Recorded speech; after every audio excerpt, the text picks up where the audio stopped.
Arrange చేయాలి. లైన్లో పంపించుకో, లైన్లో పంపించు, లైన్లో పంపించు.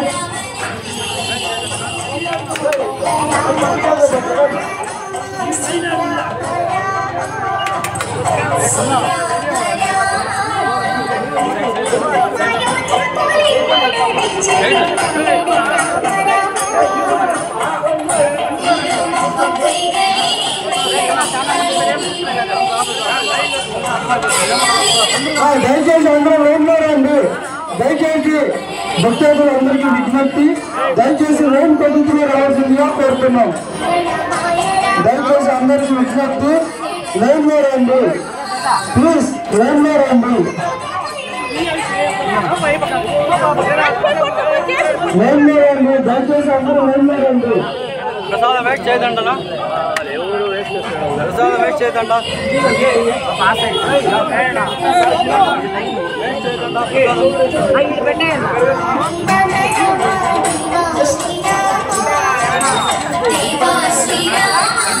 వాటర్ పెట్టినా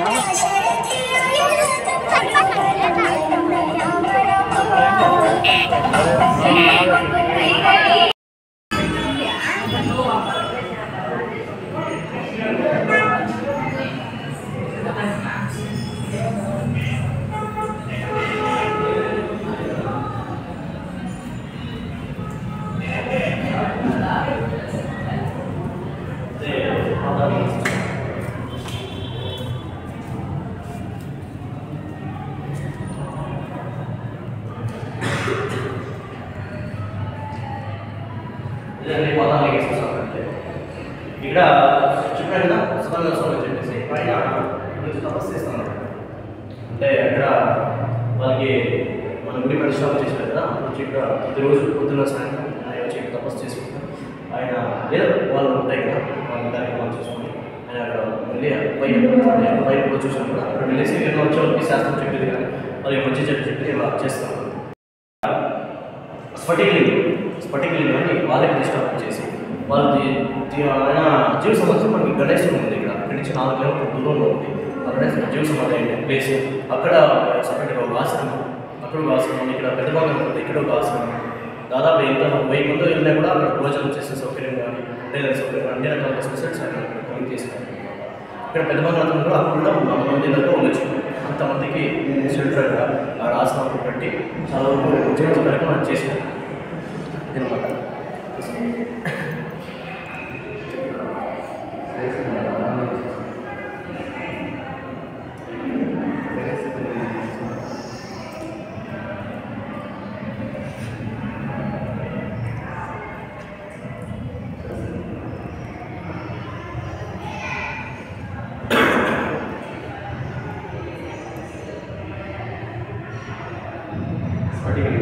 హాస్పిటల్ అంతా వాళ్ళు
నమస్తే శ్రీగురు పేరు. ఇక్కడ మనకి పరమశివుడు ఉన్నాడు. ఈయన వచ్చేసి మనకి మామూలుగా ఇది అన్ని లింగాలు ఉత్తరాదిగా తూర్పు తిరిగి ఉంటే మన రామలింగేశ్వర గుడిలో ఉంటే ఈ శివలింగం మాత్రం మనకి అక్కడ పశ్చిమానికి తిరిగి ఉంటారు. ఎందుకోసం అంటే దీనికి పీఠాధిపతి అయిన సదానంద స్వామి ఎన్నో క్షేత్రాలు తిరిగి ఆయన ఎన్నో రోజుల పరిశీలన చేసి ఇక్కడ కూడా ఒక రామేశ్వరంలో ఉండే శివలింగాన్ని ప్రతిష్టాపన చేయాలనే కోరికతో ఆయన వచ్చి ఈ శివలింగ ప్రతిష్టాపన చేశాడు. అన్ని దేవాలయాలు కూడా దేవుళ్ళు అంటే ఈశాన్య దిక్కులో ఉంటారు. అంటే శివలింగం అంటే శివాలయం ఈశాన్యంలో ఉంటుంది. కానీ మన క్షేత్రంలో వచ్చేసి ఆగ్నేయ దిక్కులో ఆయన ప్రత్యేకంగా ఆగ్నేయ దిక్కులో రామేశ్వర లింగానికి ప్రతిష్టాపన చేసినారు. దాంతోపాటు ఈ శివలింగంతో పాటుగా 5 లింగాలు ఉంటాయి అన్నమాట. చుట్టూ 4 లింగాలు ఉంటాయి. 4 లింగాలతో పాటు మధ్యలో ప్రతిలింగాన్ని ప్రతిష్టాపన చేసి ఈ గుడికి చాలా గుర్తింపు, అదేవిధంగా దీనికి ఎంతో శక్తిని ఆయన ఇచ్చి ఇక్కడ ఏదే కానీ ఎవరికైనా ఆవేశాలు కోపాలు ఎక్కువగా ఉన్న ఆరోగ్య సమస్యలు ప్రధానంగా ఎక్కువగా ఉంటే ఇప్పుడు వచ్చి ఆయన దర్శనం చేసుకుని చాలామందికి ఆరోగ్య సమస్యలు, దాంతోపాటు ఎంతోమందికి బీపీలు ఎక్కువైపోయేది, హార్ట్ ప్రాబ్లమ్స్ ఎక్కువయ్యేది, బ్లడ్ ప్రెషర్ ఎక్కువగా ఉంది చూడ వాళ్ళకి కూడా చాలా వరకు ఈయన అనుగ్రహం ఉంటే చాలా వరకు వాళ్ళకి ఆరోగ్య సమస్యలు కుదిరిపడతాయని చెప్పేసి ఆయన ఎంతో శ్రద్ధ చేసి ఈయన సదానంద స్వామి ఎంతో శ్రద్ధతో ఇక్కడ తీసి ఆయన ప్రతిష్టాపన చేయించినారు. కాబట్టి భక్తులు కూడా ఇప్పుడు వచ్చి స్వామిని ఆశీర్వాదం తీసుకుని వెళ్తే చాలా వరకు మంచి జరుగుతుంది. దాంతోపాటు మనకి అక్కడ రామాలయం ఉంది. ఇక్కడ శివుడు ఉన్నాడు. ఎదురుతీని పోలం తీసుకుంటే అక్కడ ఎల్ల షేప్లో ఆ ధ్వజస్తంభం సెంటర్లో ప్రతిష్టాపన చేసినారు. ఎవరైనా కొంచెం ఒక 10 నిమిషాలు అక్కడ కూర్చొని ఓంనరసింహ పంచాక్షర మంత్రాన్ని జపం చేస్తే చాలా వరకు మనసు ప్రశాంతత, దాంతోపాటు వాళ్ళకి అనుకున్న కోరిక కూడా చాలా వరకు తీరే అవకాశం చాలా వరకు ఉంటుంది. కాబట్టి నేను చెప్పగలను. ఇప్పుడు మనకు ఈ రామలింగేశ్వర స్వామి అనే పేరు ఎలా వచ్చింది? అంటే అక్కడ రాముడు ఇక్కడ శివుడు ఉన్నారు కాబట్టి ఇక్కడ రామలింగేశ్వర స్వామి అని చెప్పేసి ఆయన మన సదానంద స్వామి ఆయన ఇక్కడ చిన్న రామాలయం ఉంది, అప్పట్లో చిన్న గుడిగా ఉంది. దాన్ని ఆయన ఇంతవరకు అంటే అభివృద్ధి చేశారన్నమాట. అప్పట్లోనే 1947 నుంచి దీనికి గుడికి ఒక నిర్మాణానికి ఒక దారి వేసినాడు. ఆయన వేసిన తర్వాత రామాలయమే కాదు ఇక్కడ శివాలయం కూడా ఉండాలనే ఆయన ఉద్దేశంతో ఇక్కడ శివాలయాన్ని ప్రతిష్టాపన చేసినాడు. తర్వాత రామలింగేశ్వర స్వామి అనే పేరు వచ్చింది.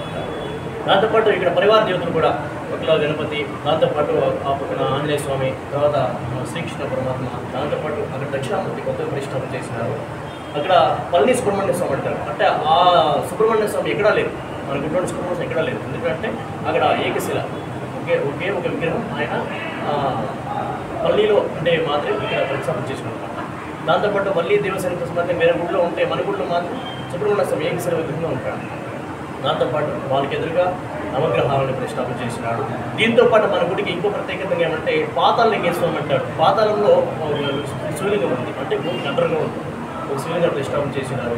కాబట్టి ఆయన ఎంతో తపస్సు మేధాశక్తితో ఆయన ఈ గుడిని నిర్మాణం చేయడం చాలా అదృష్టం. ఇప్పుడు ఆ పాతాళది శివలింగం అనేది ఇక్కడ ఉందా? పాతాళ శివుడు మనకు ముందు ఉంది, చూపిస్తుందా? మనకి ఇటువంటి దేవస్థానం మన కుప్పంలో ఉండడం చాలా అదృష్టం.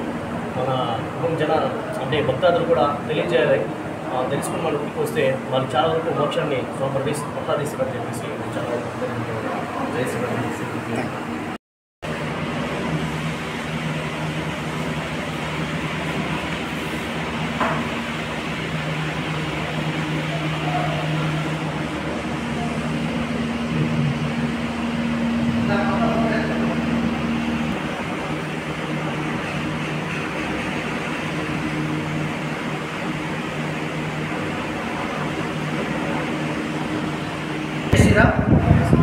ఈరోజు మన పట్టణంలో జరుగుతున్న శ్రీ రామలింగేశ్వర స్వామి ఆలయం రథోత్సవ ర్యాలీ ఘనంగా జరిగింది.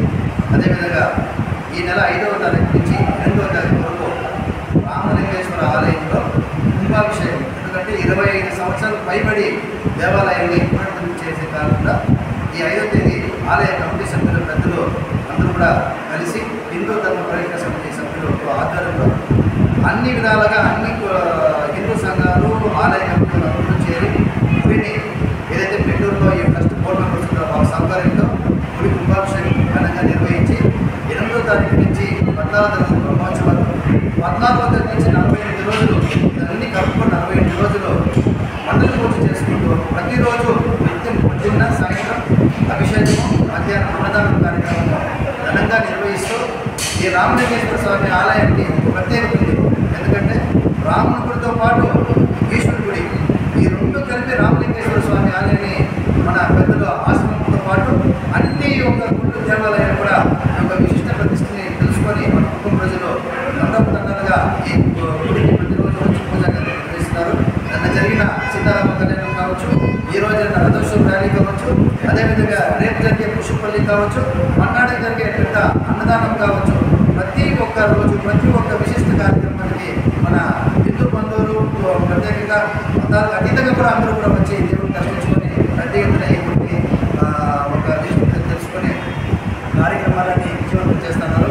నిజంగా ఎంతో వయసు పైబడిన కూడా మన కమిటీ సభ్యులందరూ కూడా మన హిందూ ధర్మ పరిరక్షణ సభ్య ఆధ్వర్యంలో వారు కూడా గొప్పగా మనము ధన్యవాదాలు తెలుపుకోవాలా. ఇంత వయసులో పైబడినా కూడా స్వామివారి పైన మన సనాతన ధర్మం పైన మన యొక్క దేవాలయం పైన ఒక శ్రద్ధ చెప్పి వాళ్ళందరూ చదువు తీసుకోవడానికి మా వంతు ఉడతా భక్తి సాయం వాళ్ళని అందించడం జరిగింది. ఇదే విధంగా ఈ 48 రోజులు కూడా మీరందరూ కూడా ఈ రామాలయాన్ని చేరుకొని స్వామివారి ఆశీర్వాదం ఆశీస్సులు పొందాలని కూడా తెలియజేసుకుంటూ ఈరోజు రథోత్సవం ర్యాలీకి వచ్చిన హిందూ ధర్మ పరిరక్షణ సమితి సభ్యులతో పాటు హిందూ సంఘాల సభ్యులకి అదేవిధంగా ప్రజలకి ప్రత్యేక కృతజ్ఞతలు ధన్యవాదాలు తెలుపుకుంటూ సెలవు తీసుకుంటున్నాను. జై శ్రీరామ్.